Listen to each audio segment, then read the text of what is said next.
pertanyaan berikutnya adalah bagaimana guru mengawali kegiatan P5 itu. Nah, ketika kita bicara ingin mengawali P5, teman-teman, kita harus punya tim fasilitator gitu ya.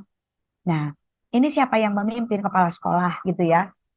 Untuk apa? Kita perlu rencana, harus punya schedule yang jelas gitu ya. Untuk keseluruhan kelas yang memang menjadi slot dari kurikulum Merdeka. Setelah itu kita harus mengidentifikasi tingkat kesiapan satuan pendidikan kita.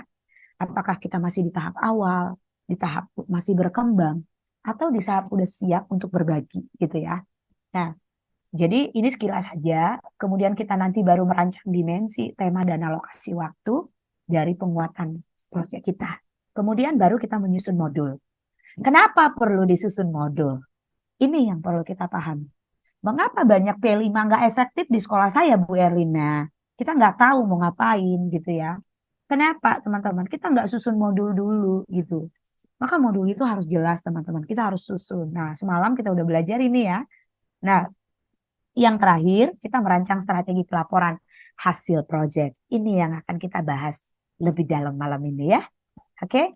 Nah, bagaimana sih membentuk tim gitu ya? Kita perlu koordinator. Koordinator itu siapa, teman-teman?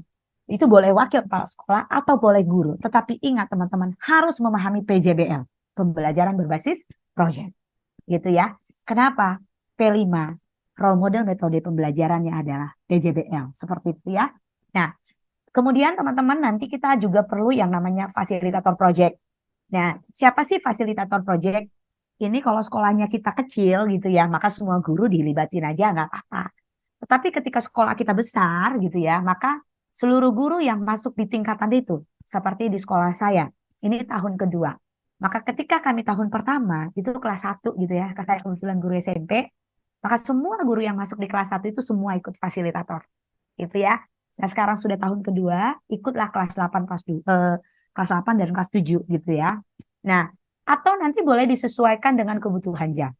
Tetapi siapakah yang menjadi fasilitator atau yang masuk di kelas P5 adalah guru-guru yang jamnya berkurang untuk kelas P5. Seperti itu ya. Nah, identifikasi kesiapan ini tadi ya, apakah kita di awal, berkembang, atau lanjutan gitu. Nah, kita mau lanjut. Pemilihan tema. Teman-teman, saya nggak akan bahas ini secara dalam, secara keseluruhan. Yang mau saya fokuskan adalah kita mau bahas yang ketiga. Mengenai isu atau topik yang sedang trending atau lagi happening. Kenapa, teman-teman? Kita harus kembali kepada konsep bahwa P5 hadir sebagai solusi atas isu atau keresahan yang ada. Kenapa perlu P5? Ada isu, ada keresahan gitu, dan perlu solusi. Maka teman-teman perlu P5. Nah, ketika isu itu misalkan mengenai lingkungan, maka tema kita tentu harus itu dulu gitu.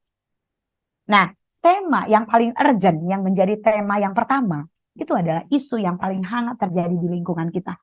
Gimana cara kita mengidentifikasi isu, Bu Erlina, ketika itu masalah yang meresahkan? Baik itu di dalam kelas, di lingkungan sekolah, di lingkungan belajar, di lingkungan rumahnya murid, boleh. Ya, artinya kita melihat ada keresahan.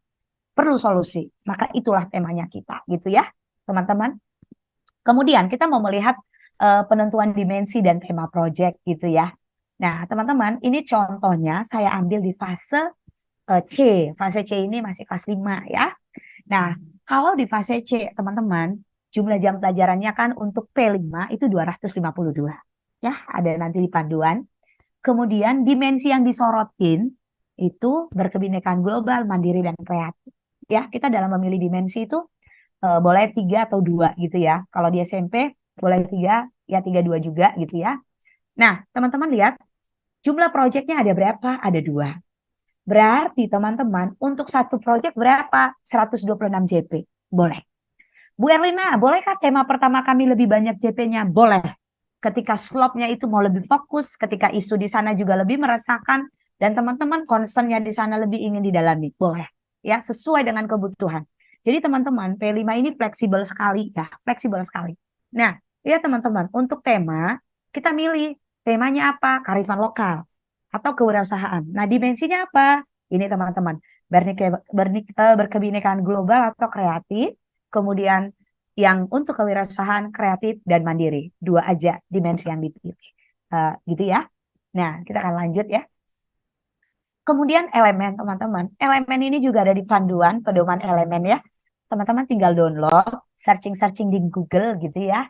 Nah, kenapa perlu diturunkan, teman-teman? Ini masih terlalu luas. Sama seperti Bu Erlina mau kemana? Saya mau ke Jakarta. Maka teman bicara saya, yang saya jawab saya mau ke Jakarta, sulit menafsirkan Jakarta itu kemana. Terlalu luas. Tapi akan berbeda. Bu Erlina mau kemana? Saya mau ke Monas. Maka teman-teman yang mendengarkan jawaban saya ke Monas, mampu membayangkan saya mau kemana. Bisa membayangkan Monas seperti itu ya. Jadi lebih rinci, lebih jelas gitu. Jadi mengukurnya pun kita lebih mudah. Nah, sama seperti ketika kita bicara dimensi beriman bertakwa kepada Tuhan Yang Maha Esa dan berakhlak mulia, anak-anak kan sulit menafsirkan ini gitu. Maka teman-teman diturunkanlah menjadi beberapa elemen. Salah satunya itu akhlak beragama. Berarti anak-anak kita akan melihat, oh ini mengenai hubunganku kepada Tuhanku, kepada agama gitu ya. Kemudian akhlak pribadi. Nah, akhlak kepada manusia, maaf teman-teman typo ya. Kemudian akhlak kepada alam dan akhlak bernegara.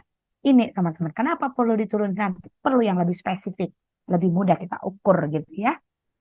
Kita mau lanjut. Ini sekilas-sekilas saja teman-teman ya. Mudah-mudahan mampu mereview, merefresh gitu ya.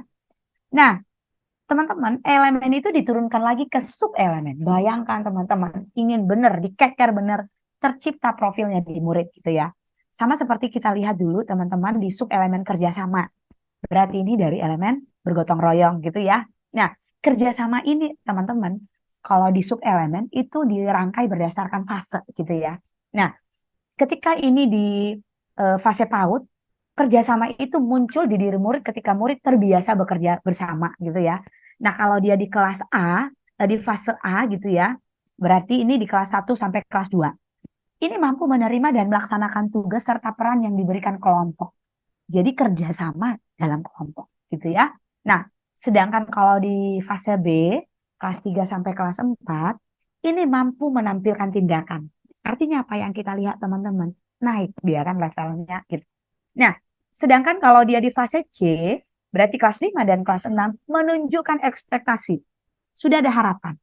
Kenapa dia berharap atau punya ekspektasi? Karena sebelumnya sudah menampilkan tindakan. Jadi dia berharap orang lain juga mengikutinya. Seperti itu. Nah, kemudian di akhir fase D, ini SMP gitu ya. Mampu menyelaraskan tindakan sendiri dengan tindakan orang lain. Berarti mampu ya membawakan diri gitu ya dan bersikap. Kemudian di akhir fase E ini mari lihat teman-teman, membangun tim dan mengelola kerjasama, mampu menggerakkan, mampu memimpin gitu ya. Nah, teman-teman itu dia ya penurunan untuk sub elemen gitu. Nah, kita mau lihat ternyata teman-teman ketika diturunkan menjadi sub elemen kita mau lihat tadi ya kerjasama tadi ya di sub elemen tadi ya ini di sini dia. Nah, teman-teman ini ketika tema kita kearifan lokal, misalkan topik kita permainan tradisional lato-lato kemarin sempat viral ya. Ini materinya dibuat pada ketika itu gitu ya, saya buat di sana. Nah, dimensinya bergotong royong, elemennya berkolaborasi. Elemen berkolaborasi ini kita lihat yang mana mau kita keker. Kita kekernya 2 atau 3. Kenapa nggak semua Bu Erlina? Kita mau, kita lebih mudah mengekernya, proyek kita lebih terarah, dan concernnya kita itu lebih fokus gitu. Jadi nggak ngebias gitu, nggak usah terlalu banyak. Yang penting benar-benar tercipta di diri murid gitu ya. Murid mampu menghidup nyataannya di dirinya. Contoh nih, untuk berkolaborasi, sub elemen yang kita ambil itu kerjasama.